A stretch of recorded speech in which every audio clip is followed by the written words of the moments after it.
সুকুন নামে বাংলাদেশ সরকার একটি সুদমুক্ত বন্ড চালু করেছে।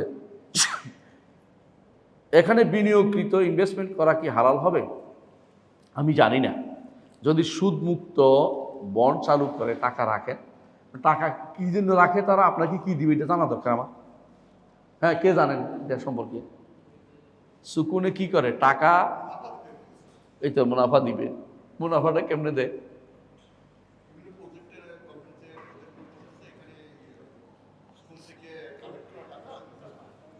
ইনভেস্ট করে। আয় কেমন, আপনাকে কত দিবে নির্ধারণ করে দিছে? মানে যা পাওয়া যায় তা দিবে। ইনভেস্টের মাধ্যমে যেটা পাবে জায়েজ হবে। আমরা তো ইনভেস্ট জায়েজ, সোজা কথা এটা। শর্ত হচ্ছে ইনভেস্ট করতে হবে, এত টাকা দিব সুদ হিসেবে, এটা নাই। ইনভেস্ট করে যদি টাকা পায় সেটা দিলে জায়েজ হবে। কিন্তু সমস্যা কি জানেন? সরকার পরিবর্তন হবে, আপনার টাকা খুঁজে পাওয়া যাবে না। এখন তো ব্যাংকগুলি তো দেউলিয়া হয়ে যাচ্ছে দিন দিন। আপনি কাকে বিশ্বাস করবেন? একজন করলে আরেকজন উল্টাটা করে ফেলে। একজন দেখবেন যে হয়তো সে ইনভেস্ট করছে, আরেকজন এসে বলে কিসের ইনভেস্ট, সব আমি সুদেটা লাগাই দিলাম।